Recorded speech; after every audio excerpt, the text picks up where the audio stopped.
Hello everyone, my name is Ranjana Yadav और आज हम पढ़ने जा रहे हैं यूजीसी नेट जेआरएफ हिस्ट्री का प्रागैतिहासिक काल। ये आपके एग्जाम में बहुत इंपॉर्टेंट चैप्टर है।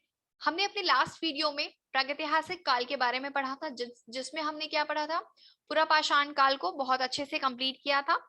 हमने प्रागैतिहासिक काल, आद्य ऐतिहासिक काल और ऐतिहासिक काल के बारे में जाना था।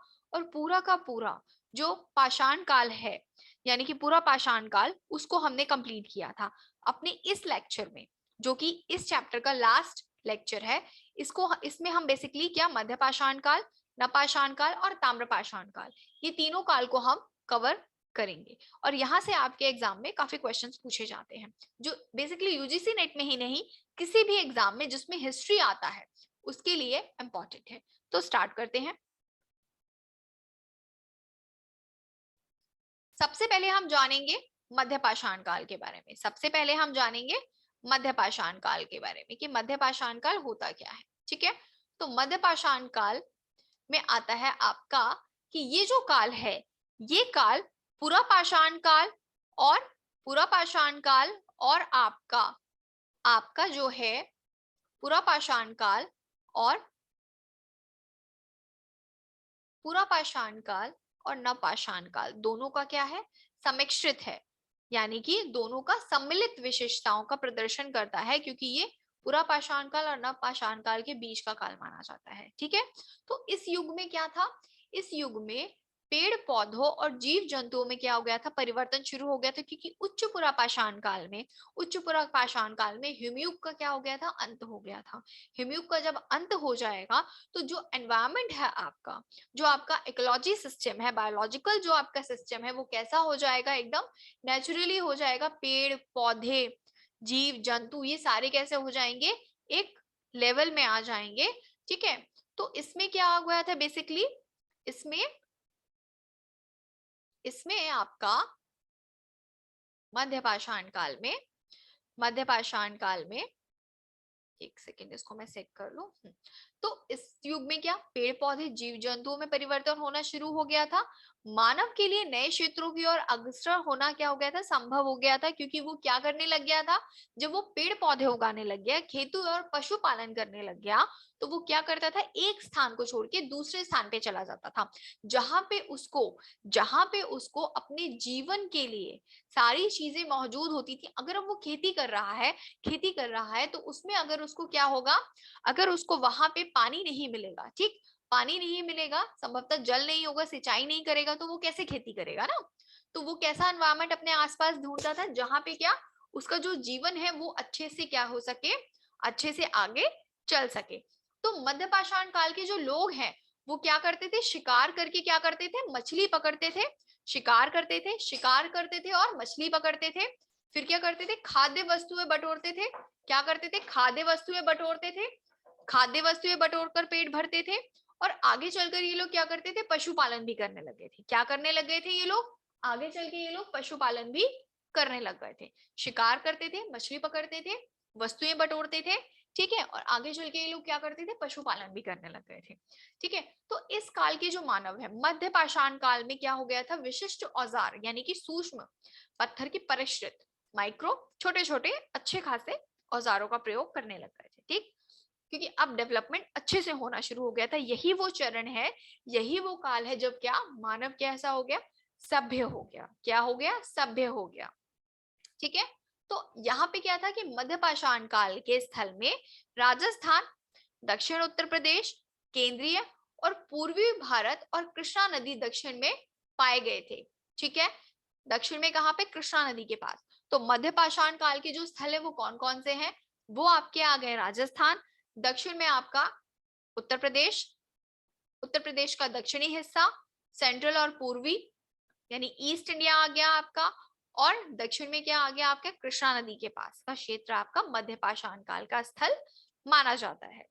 फिर आता है सबसे ज्यादा जो इसमें मोस्ट इंपॉर्टेंट आता है कि राजस्थान में एक ऐसा स्थान है बागोर, जहां से क्या मिलता है हमें, जहां से हमें सूक्ष्म पाषाण उद्योगों का और लोगों की जीविका यानी शिकार और पशुपालन करने के साक्ष्य मिलते हैं। आपसे एग्जाम का बहुत ही इंपॉर्टेंट और बहुत ही फेवरेट क्वेश्चन है कि कौन से काल में कौन से काल में, यानी कि मध्य पाषाण काल में शिकार और पशुपालन के जो साक्ष्य हैं हमें कहाँ से मिलते हैं? तो हमें कहाँ से मिलते हैं? बागौर से मिलते हैं। बागौर में कहाँ से? राजस्थान में। तो दोनों याद रखना है नाम, दोनों नाम याद रखने हैं कि बागौर या राजस्थान, कोई भी दे दे, आपको पता होना चाहिए कि शिकार और पशुपालन के साक्ष्य हमें कहाँ से मिलते हैं? हमें बागौर से मिलते हैं, जो कब से शुरू हुआ? जो आपका मध्य पाषाण काल से शुरू हुआ। उसके बाद आता है कि मध्य पाषाण काल। मध्य पाषाण काल में आजमगढ़ और बागौर, ये आजमगढ़ नहीं है, आदमगढ़ है। क्या है ये? आदमगढ़ है। ये आपका बेसिकली आएगा आदमगढ़, ये आपका आदमगढ़ आएगा। क्या आएगा? ये आपका आदमगढ़ आएगा। एमपी के आदमगढ़ से और बागौर से क्या मिला है? पशुपालन का क्या प्राचीनतम साक्ष्य मिला है, जिसका समय कितना माना जाता है? 5000 ईसा पूर्व। कब से माना जाता है आपका? 5000 ईसा पूर्व माना जाता है। ठीक है। इसी तरह से राजस्थान में सांभर नामक एक झील है। सांभर नामक एक झील में, वहां से हमें क्या पता चलता है कि 7000 से 6000 ईसा पूर्व के आसपास क्या हुआ है? पेड़ पौधे लगाए जाने हैं। पेड़ पौधे लगाए जाते थे, पेड़ पौधे लगाए जाते थे। अब पशु पाल रहे हैं तो पशु पालने के लिए तो उनको चारा तो खिलाना पड़ेगा ना। ऐसा तो है नहीं कि वो हवा खा के रह लेंगे या पानी पी के रह लेंगे। तो पशु पालने का मतलब है उनको चारा भी तो डालना पड़ेगा। तो जब आप पेड़ पौधे लगाओगे, खेती करोगे, तो ये कहाँ से होगा? तो ये हमें साक्ष्य हमें कहाँ से मिला है? राजस्थान के पास सांभर नामक जगह से, सांभर नामक जगह से झील के साक्ष्य मिले हैं। ठीक है। उसके बाद आता है कि इस काल में प्रयुक्त होने वाले उपकरण कैसे थे? बहुत ही छोटे थे, जिन्हें क्या बोला जाता था? लघु पाषाण उपकरण, माइक्रोलिथ कहा जाता था। मध्य पाषाण काल को बेसिकली माइक्रोलिथ संस्कृति भी बोला जाता है। लघु पाषाण उपकरण माइक्रोलिथ संस्कृति भी बोलते हैं, क्योंकि इस काल के जो औजार हैं वो कैसे थे? वो छोटे छोटे बनाए जाते थे। वो कैसे बनाए जाते थे? छोटे छोटे बनाए जाते थे। जैसे पूर्व पाषाण काल में प्रयुक्त होने वाले कच्चे पदार्थ यानी क्वार्टजाइट के स्थान पर मध्य पाषाण काल में जेस्पर, एजेट, चर्ट और चालसिडनी जैसे पदार्थों का क्या होने लग गया था? प्रयोग होने लग गया था। ठीक है। तो ये बेसिकली डिफरेंट है कि पूर्व पाषाण काल में क्वार्टजाइट का प्रयोग किया जाता था। मध्य पाषाण काल में जेस्पर, एजेट, चर्ट और चार्ल्सडिनी, ये चारों तरह के क्या है? पदार्थ थे, जिनका उपयोग किस लिए किया जाता था? औजारों को बनाने में किया जाता था। ठीक है। अब क्या आ गया था कि मध्य पाषाण काल में क्या हो गया था? जीवन शिकार पर अधिक निर्भर था। ठीक है। इस समय तक क्या था? लोग पशुओं में क्या पालते थे? ज्यादा से ज्यादा गाय, बैल, भेड़, घोड़े और भैंसों का क्या? शिकार करने लगे थे। लेकिन धीरे धीरे क्या होने लग गया था? यहाँ पे लोग क्या करने लग गए थे? फिर इनका शिकार करने की जगह इनका क्या? पालन करने लग गए थे, पशुपालन करने लग गए थे, जिसके साक्ष्य हमें बागौर और आदमगढ़ में 6ठी शताब्दी ईसा पूर्व के आसपास देखने को मिलता है कि मध्य पाषाण युगीन लोग भेड़, बकरियां, इन सब ये जो जानवर है इसको भी क्या? पालने लगे थे। ठीक है। उसके बाद आता है कि इस काल में हिमयुग की समाप्ति हो गई थी। ठीक है। जो कि नवपाषाण काल का क्या माना जाता है? अग्रगामी काल माना जाता है। क्या माना जाता है? अग्रगामी माना जाता है, क्योंकि उच्च पुरा पाषाण काल में क्या था? हिमयुग खत्म हो गया था। तो क्या आ गया था? मध्य पाषाण काल आ गया था। अब जो मध्य पाषाण काल आ गया है, तो पूरी तरह से क्या हो गया है? हिमयुग समाप्त हो गया है। तो जब हिमयुग समाप्त हो गया है तो हम कौन से चरण में पहुंच गए हैं? कौन से काल में आ गए हैं? तो अब हम धीरे धीरे नवपाषाण काल की ओर आ गए हैं हम। क्योंकि मध्य पाषाण काल क्या है? मध्य पाषाण काल पूरा पाषाण काल और नव पाषाण काल के बीच का काल है। क्या है? बीच का काल है। तो जैसे ही हिमयुग खत्म होता है तो हम किसकी ओर आगे बढ़ते हैं? हम नव पाषाण काल की ओर बढ़ने लगते हैं। तो इस युग में कैसे तत्वों का विकास हुआ, जिससे कि नव पाषाण युग में मानव में क्या हो गया था? मानव के सामाजिक, आर्थिक और जीवन में क्या महत्वपूर्ण परिवर्तन आ गया था? कैसा? जलवायु परिवर्तन। मतलब हिमयुग खत्म हो गया तो सारे जो चीजें हैं वो कैसी हो गई? उनका जो परिवर्तन था जलवायु का, जलवायु परिवर्तन के कारण कैसा हो गया इनका जीवन? डेवलपमेंट धीरे धीरे बढ़ने लगी। जैसे कि इसमें बर्फ की जगह घर से बने मैदान, घर से परे मैदान और जंगल उगने आरंभ हो गए थे। पहले तो चारों तरफ कैसा था? बर्फ ही बर्फ था। दूर तक कितनी भी तरफ देख लो, सारी तरफ क्या था? चारों तरफ क्या था? बर्फ थी। क्या थी? बर्फ थी। लेकिन जैसे ही जैसे ही हमारा नवपाषाण काल या मध्य पाषाण काल स्टार्ट होता है, वैसे ही क्या हो गया, बर्फ की जगह धीरे धीरे धीरे धीरे मैदानों में, जंगल में क्या घासें उगने लगी। ठीक है, तो पुराने मौसमी जल स्रोत सूख गए, दलदली भूमि का स्थान जंगलों और घास के मैदानों ने ले लिया। जो पैसे भूमि पहले एकदम क्या थी, बेकार थी, अब कैसी हो गई, जंगल में बदल गए, वो घास के मैदान बन गए बड़े बड़े। तो हर तरफ चारों ओर हरियाली शुरू हो गई। तो नए प्रकार की वनस्पति एवं जानवरों का क्या हो गया, प्रादुर्भाव बढ़ने लग गया, यानी कि और ज्यादा डेवलपमेंट धीरे धीरे होने लगी। ठीक है, तो ठंड में रहने वाले विशालकाय जानवर जैसे कि मेमथ और रेनडियर आदि की जगह में अब कैसे जानवर दिखने लग गए आपको, तो घास खाने वाले छोटे छोटे जानवर जैसे कि खरगोश, हिरन, बकरी, ये सारे आदि क्या हो गए, पैदा होने लगे। कैसे, जलवायु परिवर्तन की वजह से, जलवायु परिवर्तन की वजह से। ठीक है, तो क्योंकि छोटे जानवर जानवर क्या हो रहे थे, छोटे हो रहे थे, तो क्या हो रहा था, उनके लिए क्या, हथियार, उनके शिकार करने के लिए क्या होता है, हथियारों की आवश्यकता पड़ती है। अब मान लो बड़ा सा जानवर है, तो आपने उसको ऐसे मारा, भाले फेंक करके, ठीक है, या पत्थर फेंक करके मार दिया, ठीक है, जैसे भी आपने उपकरण बनाए उस तरह से उसका शिकार कर लिया। लेकिन जब अगर जानवर छोटे हैं, तो आपको क्या, ज्यादा छोटे छोटे औजार चाहिए होंगे ना। ठीक है, तो उसी तरह से क्या, जब जानवर छोटे हो रहे थे, उनके शिकार के लिए छोटे हथियारों की आवश्यकता पड़ रही थी। अब ऐसा तो है नहीं ना कि चूहा है, खरगोश दिखा छोटा सा, इतना बड़ा पत्थर लेके मारने लग गए, तो जैसे ही इतना भारी पत्थर आप मारोगे, तो वो वैसी आवाज सुन के भाग जाएगा, तो आप कहाँ से उसका शिकार कर पाओगे। ठीक है, तो उसी तरह से जैसे जैसे जानवर छोटे हो रहे थे, उनके लिए क्या, छोटे हथियारों की आवश्यकता पड़ रही थी। तो उसी तरह से इस काल ने क्या कर लिया, लघु पाषाण उपकरण जो है बनाना शुरू किया। और इसके बाद इनके इस्तेमाल के लिए इन्होंने क्या, लकड़ी और हड्डियों का इस्तेमाल शुरू किया। पहले तो ये पत्थर का बनाते थे, लेकिन अब धीरे धीरे क्या, लकड़ियों का बनाने लगे और हड्डियों का बनाने लगे। तो इससे क्या हो गए, औजार और हल्के हो गए, और क्या हो गए, और हल्के हो गए, क्योंकि पत्थर का तो आप कितना भी बनाओगे ना, तो भारी तो रहेगा ही। उसके मुकाबले हड्डी और लकड़ी के औजार जो है बहुत हल्का सा रहता है। ठीक है, तो वो चीज आ गई। ठीक, इसी समय मनुष्य ने क्या, प्रक्षेपास्त्र तकनीक यानी धनुष तीर का इस्तेमाल भी शुरू कर दिया। कि धनुष और तीर से क्या, सीधा हम क्या करेंगे, खरगोश, हिरण या बकरी, कोई भी छोटा सा जानवर होगा, उसमें सीधा तीर से निशाना मारेंगे, और वो क्या, वो खल्लास खत्म। ठीक, उसका शिकार हो गया। तो उसी तरह से अब इसमें जो है, मध्यपाषाण काल में जो उपकरण बनाए जाते थे, वो क्या थे, तो इस युग में कुछ उच्च पुरापाषाण कालीन औजार थे।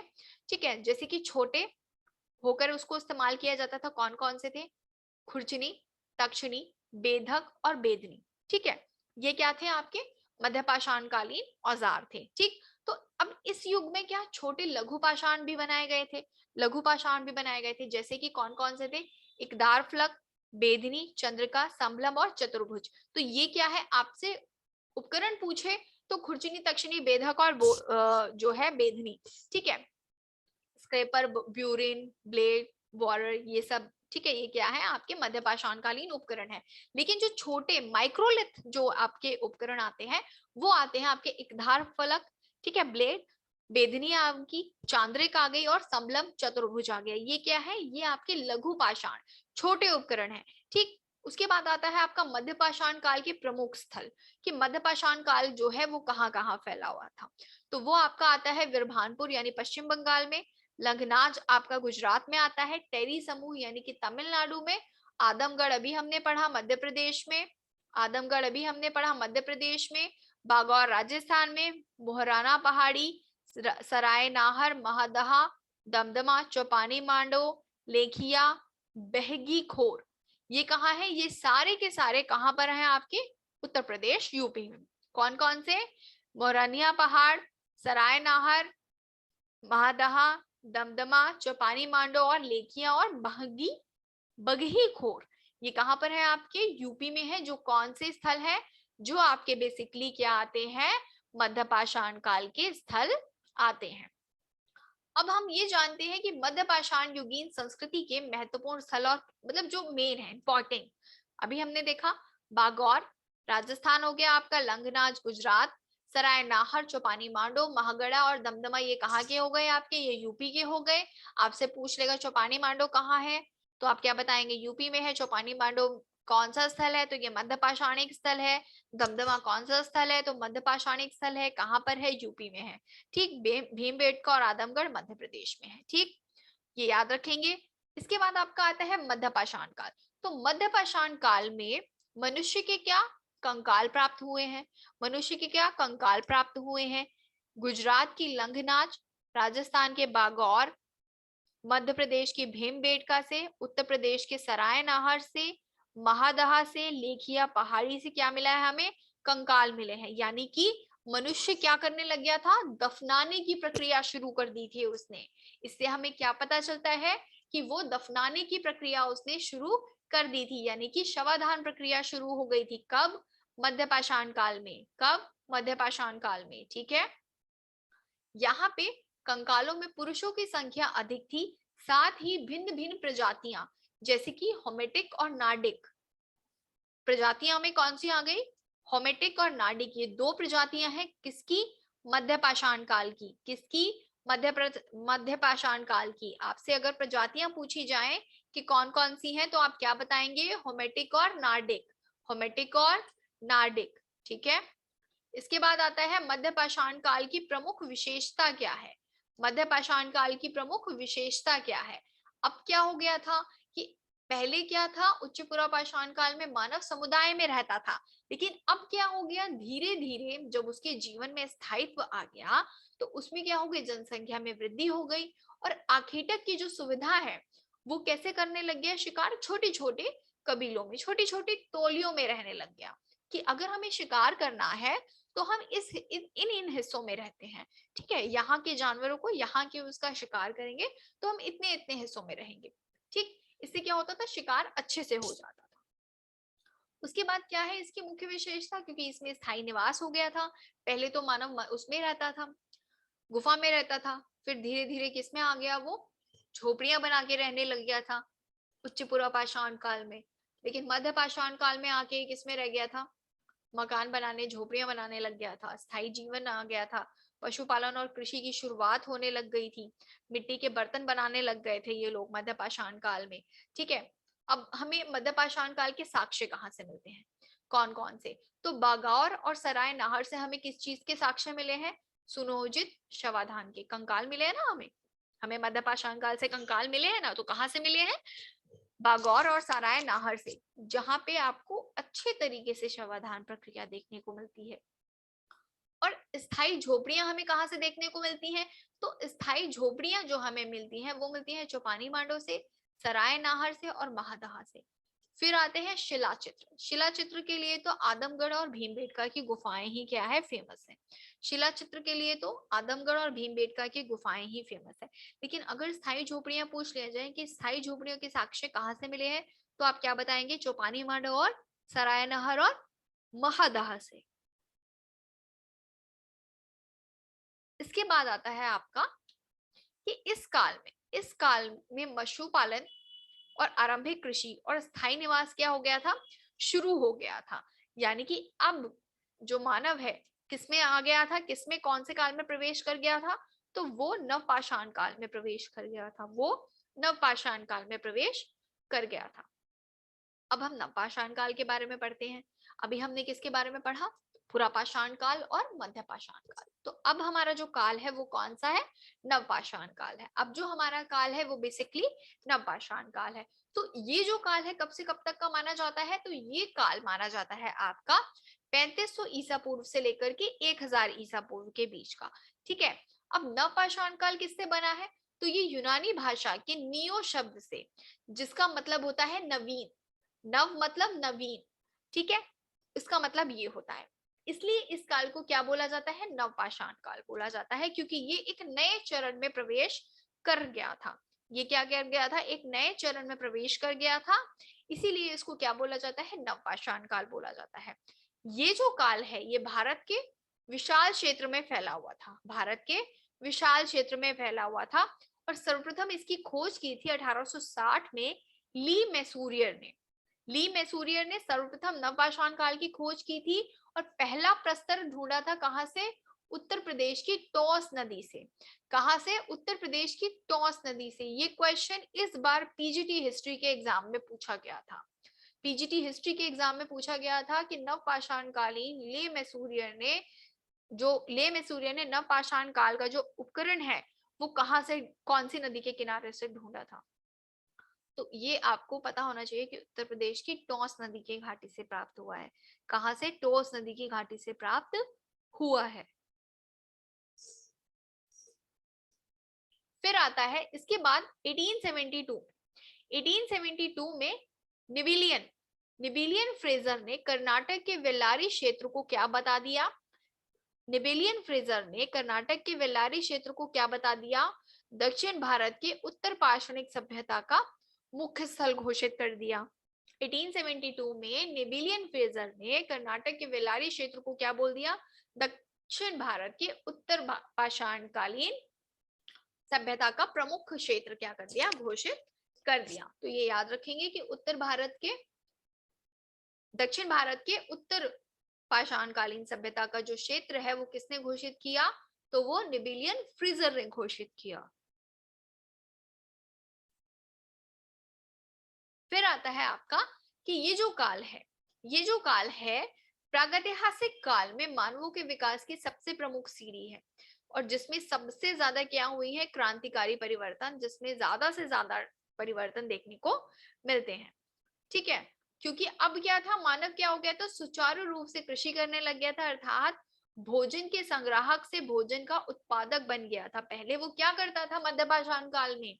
और पहले भोजन को बटोरता था, इकट्ठा करता था, लेकिन अब वो क्या कर गया था? उत्पादक बन गया था। अब वो उत्पादक बन गया था और पशुपालन और स्थायी निवास वाली बस्तियों की जिंदगियों को क्या करने लग गया था? जीने लग गया था। मतलब उसके जीवन में एक स्थायित्व आ गया था। ठीक, सभ्यता अच्छे से क्या रहने लग गए थे वो लोग, एक सभ्य तरीके से। अब इसकी मुख्य विशेषता क्या है? तो इसकी जो मुख्य विशेषता है वो आती है आपकी कृषि। सबसे पहले नवपाषाण काल की मुख्य विशेषता आती है कृषि। तो भारतीय उपमहाद्वीप के मेहरगढ़ से क्या खेती के साक्ष्य देखने को मिलते हैं, क्योंकि भारत के नवपाषाणिक स्थलों में कौन सी खेती होती थी? सबसे पहले आपकी गेहूं, जौ, धान, रागी, मटर और कुल्थी। यानी कि नवपाषाण काल में जो आपको सबसे पहले खेती के प्रमाण मिले हैं वो कहाँ से मिले हैं? वो आपको मेहरगढ़ से मिले हैं। और यहाँ से किस चीज की खेती होती थी? तो यहाँ पे आपकी गेहूं की, जौ की, धान, रागी, मटर और कुल्थी, ये इन चीजों की खेती होती थी, जिसमें सबसे ज्यादा गेहूं और जौ को इंपॉर्टेंट फसल माना जाता था। धान और रागी विश्व की सभ्यता किसने दी है? विश्व सभ्यता को भारत की देन है। भारत ने क्या धान और रागी की क्या खेती शुरू की। सबसे पहले भारत की जो कृषक बस्ती है वो कौन सी है? मेहरगढ़ और सिंध। ये कहां पर है? बलूचिस्तान, पाकिस्तान में है। कहां पर है मेहरगढ़? आपकी सिंध, बलूचिस्तान, पाकिस्तान में है। ठीक है, उसके बाद आपका पशुपालन में क्या? नवपाषाण काल में आवासीय क्षेत्रों के आसपास पशुओं की हड्डियों का, खुरों के निशान आदि देखने को मिलते हैं, जिससे हमें ये पता चलता है कि ये लोग क्या पशुपालन करते थे। पशु को अर्थव्यवस्था का आधार बना लिया गया था। और सबसे पहले इन्होंने किसको जो है पालतू बनाया था? तो कुत्ते को। कुत्ता हमारा सर्वप्रथम क्या पालतू पशु है। फिर आता है वस्त्र। वस्त्र का जो उपयोग है वो मैंने आपको क्या बताया था कि जब ये लोग हड्डी से सुई बनाना शुरू कर दिया था, तो ये क्या, जब शिकार करते थे तो उसका मांस तो खा लेते थे, लेकिन जो उसका जो मांस होता था, जो उसकी खाल होती थी, उसका क्या करते थे? वस्त्र बना लेते थे। यानी पशु चर्म का प्रयोग होता था। हड्डी का बना सुआ इस चीज का प्रमाण है। और हमें कहां से मिला है? आंध्र प्रदेश के उतनूर से मिला है। आंध्र प्रदेश के उतनूर एवं तमिलनाडु के पेयमपल्ली से। ये याद रखना है, वस्त्र का उपयोग होना शुरू हुआ, लेकिन सुए का जो है हमें साक्ष्य कहाँ से मिला है नवपाषाण काल के? तो वो हमें आंध्र प्रदेश के उतनूर से मिला है। आंध्र प्रदेश के उतनूर और तमिलनाडु के पेयमपल्ली से मिला है। फिर आपकी आती है मकान और बस्तियों की शुरुआत होनी शुरू हो गई थी नवपाषाण काल में, क्योंकि कृषि अर्थव्यवस्था के कारण जीवन में क्या आ गया था? स्थायित्व आ गया था। और इसके फलस्वरूप समुदाय बसने शुरू हो गए थे अलग अलग। ठीक है, फिर उसके बाद मकान और बस्तियां भी, अब जब लोग बढ़ रहे हैं तो वो अपने लिए रहने के लिए मकान भी तो बनाएंगे ना। ऐसा तो है नहीं सड़क पे रहेंगे या मैदानों में रहेंगे।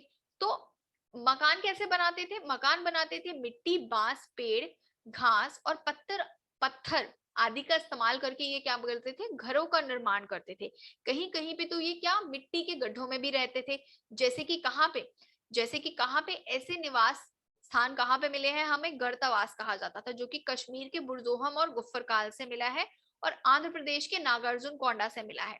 तो जो मिट्टी के गड्ढों के अंदर मिट्टी के गड्ढे खोद के जो रहते थे, ये कहाँ है? हमें सिर्फ सिर्फ गर्त निवास बोलते हैं, इसको गर्तावास बोलते हैं, जो हमें कश्मीर के बुरजोहम से देखने को मिलता है।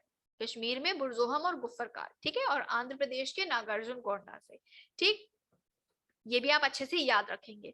फिर आता है मृदभांड निर्माण की शुरुआत हुई थी यहाँ पे। तो सबसे पहले जो हस्त निर्मित बर्तन बनाने की प्रथा है, यहाँ पे कैसे चाक से निर्मित बर्तन बनाने शुरू हो गए थे और उनको धूप में सुखाकर और पकाकर और रंगीन मृदभांड और चित्रयुक्त, ठीक है, कोई कोई बिना चित्र के भी होते थे, लेकिन ज्यादातर कैसे होते थे? मिट्टी के चाक पर बनाए जाते थे मिट्टी के बर्तन और पके हुए धूप में सुखाकर उनको सुंदर सुंदर बर्तन बनाए जाते थे। कहाँ पर? कब? नवपाषाण काल में। ठीक, उसके बाद आती है आपकी गुफा चित्रकारी। तो गुफा चित्रकारी तो हमें कब से देखने को मिलती है? उच्च पुरापाषाण काल से देखने को मिलती है, भीमबेटका की गुफाओं में। लेकिन सबसे ज्यादा ये क्या नवपाषाणिक काल में कई स्थल, यानी कि मध्य प्रदेश के होशंगाबाद में कहाँ पे? पंचमढ़ी है, नरसिंहपुर है, सुंदरगढ़ है, यूपी के मिर्जापुर पहाड़ी है, चकिया तहसील भानगढ़ है, कश्मीर की कांगड़ा घाटी है, वहां से क्या गुफा चित्रकारी के प्रमाण पाए गए हैं। और ये वो स्थल है जहां से किसके? नवपाषाणिक चित्रकारी के हमें क्या गुफा चित्रकारी के साक्ष्य देखने को मिलते हैं। अब नवपाषाण काल में जो प्रमुख व्यवसाय था वो क्या था? तो उस समय क्या व्यवसाय में अपनाया जाता था? खाद्य उत्पादन किया जाता था, पशुपालन किया जाता था, शिकार और मछली पकड़ना, ये क्या था? ये उनका मुख्य व्यवसाय था। खाद्य का उत्पादन करते थे वो लोग, पशुपालन करते थे, शिकार करते थे और मछली को पकड़ते थे।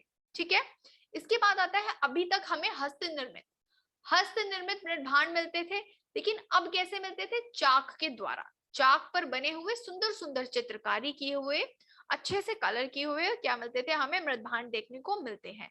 फिर धीरे धीरे क्या नवपाषाणिक स्थल में हमें तकवे और करघे के अवशेषों से यह पता चलता है कि उस समय का मनुष्य ऊन, सन, कपास के धागे आदि से भी क्या करता था? वस्त्रों को बुनना, यानी कि नवपाषाण काल के जो लोग हैं वो क्या करते थे?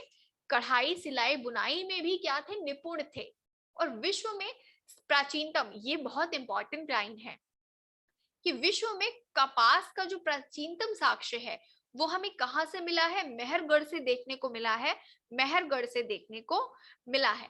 इसके बाद नवपाषाण काल में दो तरह से शवाधान होते थे, दो तरह से शवाधान किया जाता था।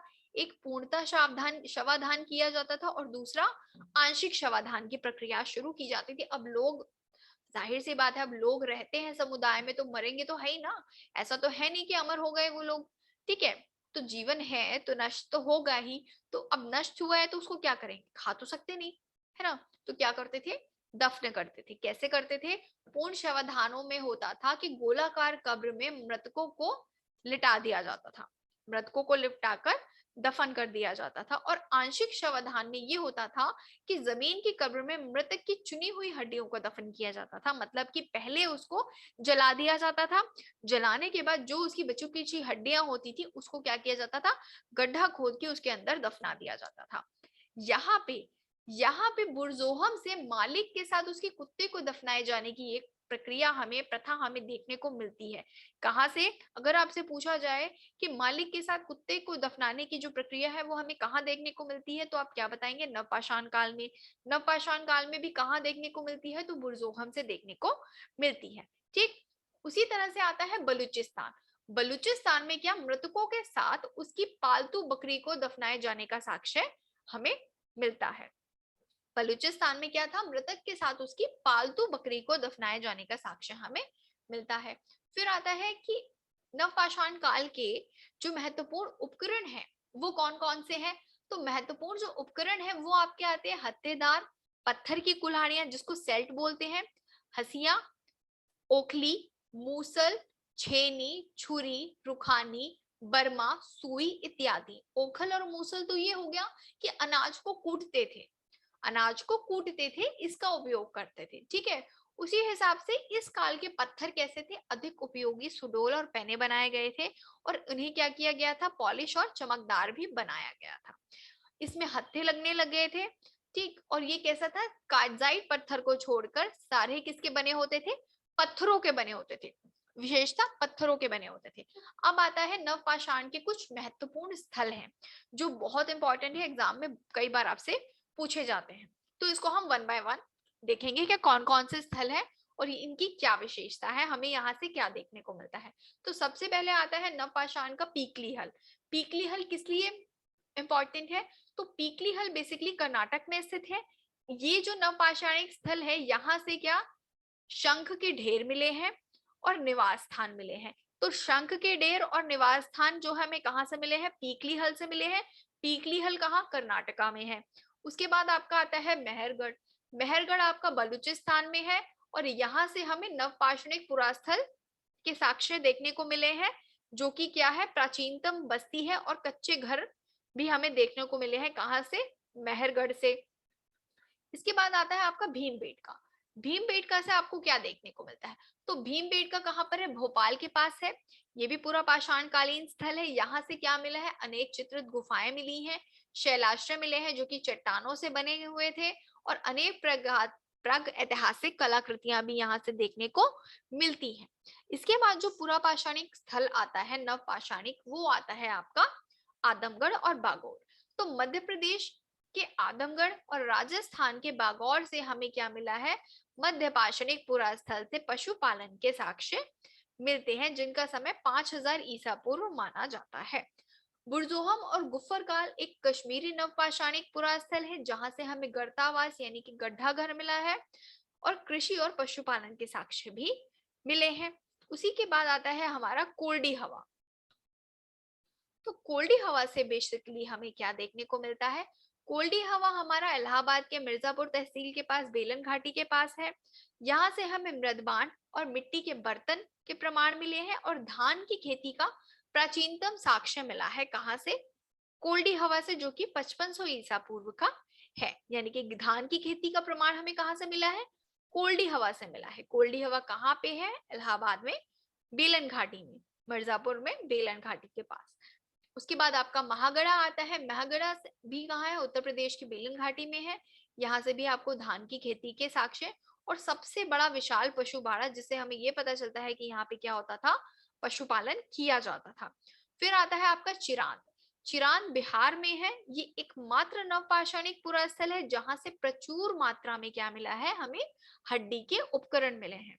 यहाँ से प्राप्त हड्डियों की तिथि एक से अधिक यानी कि 1600 ईसा पूर्व की है। यानी कि अब इसको आप ये समझिए कि आपसे ये पूछे कि सबसे ज्यादा जो हड्डी के उपकरण है वो आपको कहाँ से मिले हैं, तो वो आपको चिरांद से मिले हैं। चिरांद कहाँ पर है, बिहार में है। ठीक है, और ये क्या है, एक नवपाषाणिक स्थल है। उसके बाद आपका आता है विंध्य के उत्तरी पृष्ठों पर यानी कि मिर्जापुर में और इलाहाबाद के कई जिलों में क्या मिला है हमें, कोल्डी हवा। कोल्डी हवा से चावल का उत्पादन ईसा पूर्व छठी सहस्त्राब्दी से माना जाता है। यानी कि बिहार में नवपाषाणिक स्थल जो है चिरांद, वो हड्डी के उपकरण के लिए मशहूर है और कोल्डी हवा से क्या होता है, चावल के साक्ष्य। चावल के साक्ष्य हमें कोल्डी हवा से देखने को मिलते हैं। फिर आपका आता है ब्रह्मगिरी। ब्रह्मगिरी आता है कि आजादी के तुरंत बाद खोजा गया पहला स्थल था जहां से रागी और कुल्थी की खेती, रागी और कुल्थी की खेती के प्रमाण हमें कहां से मिलते हैं, ब्रह्मगिरी से मिलते हैं। और छोटे बच्चों को आवासीय परिसर के निकट आंगन कमरे में दफनाने की प्रवृत्ति भी हमें ब्रह्मगिरी से मिलती है। यानी कि जो छोटे छोटे बच्चे होते थे, अगर उनकी मृत्यु हो जाती थी तो उनको कहाँ पे करते थे, अपने ही घर में, अपने ही घरों में नीचे दफना दिए जाते थे। फिर आपका आता है कुपकल और कोडेकल, यानी कि राख के टीलों के जो अवशेष है नवपाषाण काल के, वो हमें मिलते हैं कुपकल में और कोडेकल में, कुपकल में और कोडेकल में। उसके बाद आपका आता है कपड़े निर्माण के प्राचीनतम साक्ष्य आपके उतनूर, उतनूर, पायवाए और पयमपल्ली। उतनूर, पायवाए और पयमपल्ली, यहाँ से किसके साक्ष्य मिलते हैं, कपड़े निर्माण के साक्ष्य मिलते हैं। और ये कौन से काल के हैं? ये नवपाषाण काल के हैं, ठीक है। उसके बाद आता है कि विश्व में कृषि की शुरुआत से संबंधित जो एक टेबल है वो आपको पता चल जाएगा कि कहां कहां पर विश्व में जो कृषि है उसकी कब कब शुरुआत हुई है। तो जैसे कि 12,000 ईसा पूर्व से कहां पे शुरुआत हुई है इसकी? उत्तरी अफ्रीका। उत्तरी अफ्रीका में कौन सा? गेहूं और जौ। उत्तरी अफ्रीका में नील नदी की घाटी में गेहूं और जौ की क्या खेती हुई थी? कहां पर है ये? कुबानिया एराना में।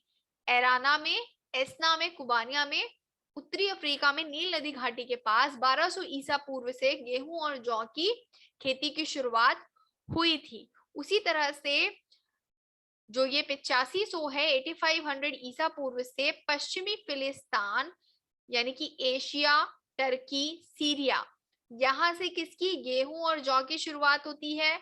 जो कहां पर हुई है? अनातोलिया में, ह्यूक में और जेरिया में। यहां से क्या? गेहूं और जौ की 8500 ईसा पूर्व से शुरुआत होती है, जो पश्चिमी एशिया, फिलिस्तान, टर्की और सीरिया में है। उसके बाद आपका आता है 6000 ईसा पूर्व में बलूचिस्तान और पाकिस्तान से गेहूं, जौ और मटर की शुरुआत हुई मेहरगढ़ से। ठीक, उसके बाद 5500 ईसा पूर्व में पूर्व मध्य प्रदेश, पूर्व जो आपका प्रदेश है, पूर्व उत्तर प्रदेश है वर्तमान भारत का, वहां से धान का साक्ष्य आपको मिलता है। जो कोल्डी हवा कहां पर है? इलाहाबाद में है, अभी ऊपर हमने पढ़ा था।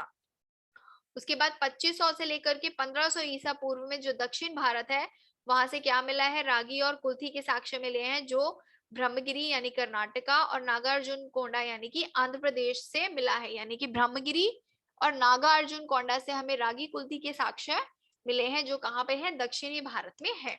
इसके बाद हम पढ़ेंगे ताम्रपाषाण काल। अभी तक आपको नवपाषाण काल और मध्यपाषाण काल अच्छे से समझ में आ गया, ठीक है। इसके बाद हम क्या पढ़ने जा रहे हैं? अब हम पढ़ने जा रहे हैं आपका ताम्रपाषाण काल। तो ताम्रपाषाण काल मैंने अभी अभी आपको लास्ट में पढ़ाया था, लास्ट वीडियो में, कि जिस काल में मनुष्य ने पत्थर और तांबे का क्या साथ साथ उपयोग करना शुरू किया, उस काल को ताम्रपाषाणिक काल भी कहते हैं। जिस सर्वप्रथम सबसे पहले जो धातु उपयोग में लाई गई उसको क्या?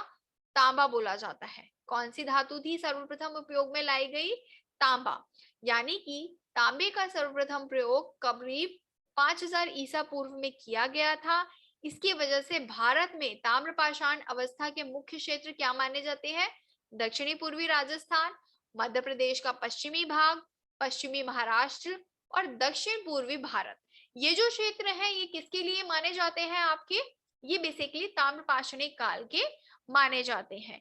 यानी ताम्रपाषाण काल का मानव किसको बोला जाता है? जिसने की पाषाण और तांबे का एक साथ इस्तेमाल किया। उसी तरह से भारत में जो ताम्रपाषाणिक जो महत्वपूर्ण स्थल हैं वो कौन कौन से हैं? जैसे कि दक्षिण पूर्वी राजस्थान में आहार और गिलुंद आएगा। मैंने आपको बताया था कि गिलुंद क्या है? आहार का केंद्र बिंदु माना जाता है। फिर आता है पश्चिमी मध्य प्रदेश, जिसमें मालवा, कायथा, एरन और नवदा तोली, ये संस्कृति कौन सी है? ये आपकी पश्चिमी मध्य प्रदेश की है। कई बार आपसे पश्चिमी मध्य प्रदेश की संस्कृतियां पूछ लेगा और ये नाम दे देगा, तो आपको पता होना चाहिए कि मालवा की जो संस्कृति है वो कौन सी है? पश्चिमी मध्य प्रदेश की संस्कृति है। अभी ये क्वेश्चन पीजीटी हिस्ट्री में आया था इस बार के, तो इसको अच्छे से याद कीजिएगा। उसी तरह से पश्चिमी महाराष्ट्र में कौन सी संस्कृति आती है आपकी? जोरवे, नेवासा और दायमाबाद, ये तीनों अहमदनगर जिले में है। उसके बाद आपकी चंदौली, सोनगांव, इनाम गांव, ये कहां पर है? प्रकाश और नासिक, ये कहां पर? पुणे में है। ये कहां पर है आपकी? पुणे में है। ये प्रकाश नहीं है, प्रभास है। क्या है? प्रभास है। फिर आती है दक्षिण पूर्वी भारत में, तो दक्षिण पूर्वी भारत में जो आता है वो आता है आपका दक्षिण पूर्व राजस्थान की संस्कृति को क्या कहा जाता है? आहार संस्कृति कहा जाता है। दक्षिण पूर्वी भारत की संस्कृति को आहार संस्कृति कहा जाता है। तो ये क्या थी? ये चार संस्कृतियां थी, चार अवस्थाएं थी, जिसमें ये अलग अलग संस्कृतियां देखने को मिलती हैं। ये क्या है? ये ताम्रपाषाणिक संस्कृतियां हैं। ये क्या है आपकी? ये ताम्रपाषाणिक संस्कृतियां हैं। अब सबसे पहले वन बाय वन हम एक एक को डिस्कस करेंगे। तो सबसे पहले हम पढ़ेंगे दक्षिण पूर्वी राजस्थान यानी कि आहार संस्कृति। तो आहार संस्कृति के बारे में, बनास घाटी में स्थित है ये, तो इसी वजह से इसको क्या बनास संस्कृति भी कहा जाता है। आहार और गिलुंद दोनों ही बड़ी बस्तियां हैं, जिनको आहार का जो टीला है वो कितने फुट है? 500 इंटू 1500 इंटू 800 फुट कितना आ गया, 1500 इंटू 800 फुट आ गया। और गिलुंद का जो टीला है वो कितना आ गया, 1500 इंटू 750 फुट कितना, 1500 इंटू 750 फुट बड़ा है। ठीक है, तो इसका जो अधिकांश जो इसका निर्माण कार्य है वो कहाँ पर है, आहाड़ में होता है। कहाँ पर होता है, आहाड़ में होता है। यहाँ से क्या मिले हमें, तंदूर प्राप्त हुए हैं। और गिलुंद से क्या मिली है, हमें पकी ईंटों का साक्ष्य देखने को मिलता है। और आहाड़ में क्या की जाती थी, चावल की खेती की जाती थी। और क्या किया जाता था, बाजरे की भी खेती की जाती थी। यानी बेसिकली आहार में क्या होता था, चावल और बाजरे की खेती की जाती थी। ठीक है, तो ये चीजें आप याद रखेंगे। उसके बाद आहार संस्कृति का जो काल आता है वो कौन सा काल आता है, आहार संस्कृति का आपका 2100 से 1500 ईसा पूर्व, 2100 से 1500 ईसा पूर्व। आहार का जो प्राचीन नाम है, मैंने आपको अपनी लास्ट क्लास में बताया था कि तांबे का इस्तेमाल करने की वजह से इसको क्या बोला जाता है, ताम्रवती भी बोला जाता है, यानी कि तांबे वाली जगह। गिलंद जो है आहार का स्थानीय केंद्र माना जाता है, जहां से क्या प्रस्तर फलक उद्योग की जो है वो मिला है। फिर उसके बाद आता है आहार। आहार से हमें कौन कौन से पशुओं की अस्थियां मिलती हैं, तो हमें मछली की, गाय, कछुए, मुर्गे, भैंस, बकरी, भेड़, हिरन, सुअर, इन सब की क्या मिलती है, पशुओं की अस्थियां प्राप्त हुई हैं। यहाँ से हमें मृण मूर्तियां मिली हैं, जिनमें मन के मोहरे भी प्राप्त हुई हैं। और तांबे की जो वस्तुएं मिली हैं उसमें क्या क्या मिलता है आपका, अंगूठियां, चूड़ियां, चाकू के फाल, कुल्हाड़ियां और सुरमे की सलाइयां। ये सारी चीजें किससे मिली है, हमें आहार से मिली है। और ये सब किससे बनी होती थी, ये सारी तांबे से बनी होती थी, ये सारी तांबे से बनी होती थी। उसके बाद आता है पश्चिमी मध्य प्रदेश। उसके बाद आता है पश्चिमी मध्य प्रदेश। तो पश्चिमी मध्य प्रदेश में क्या देखेंगे हम, कि पश्चिमी मध्य प्रदेश से प्राप्त स्थल में कौन सी, मालवा संस्कृति आती है। इसमें कायथा और नवदा टोली सबसे महत्वपूर्ण स्थल है। इसका जो काल है, इसका जो काल है वो आता है आपका 2200 से 2000 ईसा पूर्व। कितना आता है, 2200 से 2000 ईसा पूर्व इसका आता है बेसिकली मालवा संस्कृति, यानी कि जो पश्चिमी मध्य प्रदेश की संस्कृति है। अब नवदा टोली जो है, इसका जो उत्खनन किसने कराया था, आपसे कई बार ऐसे क्वेश्चन पूछ लिया जाएगा कि नवदा टोली का जो उत्खनन है वो किसने कराया था, तो वो प्रोफेसर एच.डी. संकालिया ने करवाया था। अब यहाँ से हमें क्या मिलता है, यहाँ से प्राप्त फसलों में दो किस्म का गेहूं, अलसी, मसूर, काला चना, हरा चना, हरी मटर और केसारी शामिल है, यानी केसर। ठीक है, तो ये जो सारी चीजें हैं, दो तरह का गेहूं, अलसी, मसूर, काला चना, हरा चना, हरी मटर और केसरी, केसर, ये सारी चीजें हमें कहां से देखने को मिलती है, ये हमें मालवा संस्कृति से देखने को मिलती है। और मालवा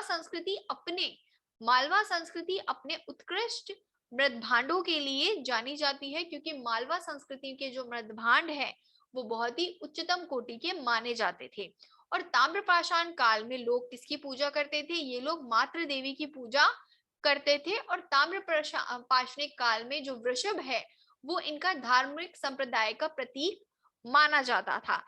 इस संस्कृति के लोग काले व लाल मृद भांडों का क्या करते थे, प्रयोग किया करते थे। और ये धूप में सुखा करके अपना क्या करते थे, उसको बर्तनों को बनाते थे। अब ताम्रपाषाणिक जो संस्कृति है उसका पतन कैसे हुआ, तो बेसिकली ये माना जाता है कि सूखा पड़ने के कारण ताम्रपाषाणिक संस्कृति का पतन हो गया था। फिर आपकी आती है पश्चिमी महाराष्ट्र की संस्कृति। फिर आती है आपकी पश्चिमी महाराष्ट्र की संस्कृति, जिसमें महाराष्ट्र है वहां से दायमाबाद सबसे महत्वपूर्ण संस्कृति है, क्योंकि महाराष्ट्र के आद्य ऐतिहासिक जीवन यापन का आधारभूत कहां से मिलता है, हमें दायमाबाद से देखने को मिलता है। इसी को क्या बोलते हैं, दायमाबाद की संस्कृति को भी जोरवे संस्कृति बोला जाता है। दायमाबाद की संस्कृति को जोरवे संस्कृति बोला जाता है, जो 1400 से 1000 ईसा पूर्व तक की है। लेकिन इनाम गांव की जो संस्कृति है उसका जो टाइम पीरियड आता है आपका आता है 700 ईसा पूर्व तक विद्यमान थी। वैसे तो जो जोरवे संस्कृति है वो 1400 से 1000 ईसा पूर्व तक है, लेकिन जो इनाम गांव है वो कितने ईसा पूर्व तक विद्यमान रही, वो आपकी 700 ईसा पूर्व तक विद्यमान रही। बाकी जो संस्कृति है वो क्या हो गई, नष्ट हो गई। इसके बाद आता है कि दायमाबाद से हमें क्या चीजें देखने को मिलती है, तो दायमाबाद से बेसिकली हमें 4 चीजें देखने को मिलती हैं जो तांबे की बनी हुई हैं। जो तांबे की बनी हुई है, एक है आपका सांड, दूसरा गैंडा, तीसरा हाथी, और रथ चलाते हुए मनुष्य की जो आकृति है, जो एक आकृति मिली है, वो हमें किससे मिली है? दायमाबाद से मिली है। जो हमें वस्तुएं मिली है, सांड, गैंडा, हाथी और रथ चलाते हुए मनुष्य की जो आकृति है, वो हमें कहां से मिली है? दायमाबाद से मिली है। उसके बाद आता है यहाँ से बेर की झुलसी हुई गुठलियां, कहां से? जोरवे संस्कृति से वो मिली है। निवासा से हमें पटसन के साक्ष्य मिले हैं। और फिर जोरवे संस्कृति में कलश समाधान जो प्रक्रिया थी वो प्रचलित थी, क्योंकि ये लोग क्या करते थे? कलश रख के क्या घर के नीचे फर्श में दफना देते थे। मतलब आपने शवाधान किया, मृत को जला दिया, उसकी राख को कलश में भरा और उस कलश को क्या किया? फर्श के नीचे घर में ही अपने दफना दिया। ठीक। और जोरवे संस्कृति, मालवा संस्कृति तो अपनी बर्तनों की विशेषताओं के लिए प्रसिद्ध है, ठीक है, लेकिन जोरवे संस्कृति कौन सी विशेषता के लिए प्रसिद्ध है? तो जोरवे संस्कृति में टोटीदार बर्तन, कैसे? टोटीदार बर्तन देखने को मिलते थे। जो इसकी महत्वपूर्ण क्या थी? जो इसकी महत्वपूर्ण विशेषता थी। इसके बाद हम एक शॉर्ट रिकैप कर लेते हैं जो कि बहुत इंपॉर्टेंट है। ये 7 तरह की संस्कृति है। 7 तरह की संस्कृति है जो आपको याद रखनी है, जैसे कि आहार संस्कृति। आहार संस्कृति का टाइम पीरियड कितना माना जाता है आपका? 1700 से 1500 ईसा पूर्व तक। फिर आपकी कायथा संस्कृति आती है जिसका समय 2000 से 1800 ईसा पूर्व माना जाता है। फिर आपकी मालवा संस्कृति आती है जो आपकी लगभग 1500 से 1200 ईसा पूर्व मानी जाती है। फिर आपकी सवालदा, ये आपकी 2300 से 2000 ईसा पूर्व मानी जाती है। फिर आपकी जौरवे संस्कृति 1400 से 700 ईसा पूर्व। प्रभास संस्कृति 1800 से 1200 ईसा पूर्व। रंगपुर संस्कृति जो 1500 से 1200 ईसा पूर्व तक की मानी जाती है। ये बेसिकली संस्कृतियां हैं कुछ जो आपके एग्जाम में पूछी जाती हैं, या आपसे इससे ये पूछ लिया जाएगा कि इसकी क्रोनोलॉजी बताइए। आपसे इसकी क्रोनोलॉजी पूछ लेगा तो आपको ये पता होना चाहिए कि कौन सी संस्कृति कब आई थी, कौन सी संस्कृति कब आई थी। ठीक है, तो इसको आप ऐसे याद रखेंगे, अकस पमरज से। अकस पमरज से, अकस आहार, कायथा, पमरज से प से हो गया प्रभास, म से मालवा, अकस पमरज, र से रंगपुर, ज से जोरवे और स से सवालदा। ठीक है, ऐसे आप अकस पमरज करके याद रखेंगे तो आपको ताम्रपाषाण काल की क्या पता चल जाएगी? आपको इसकी क्रोनोलॉजी पता चल जाएगी। तो बेसिकली आज जो हमारा ये प्रागैतिहासिक काल का जो चैप्टर है वो खत्म होता है। अब हम इसके बाद अपना जो नेक्स्ट चैप्टर पढ़ेंगे वो इंडस वैली सिविलाइजेशन के बारे में पढ़ेंगे। ठीक है, अब इसके बाद जो हमारा नेक्स्ट वीडियो होगा वो इंडस वैली सिविलाइजेशन के बारे में होगा। Thank you.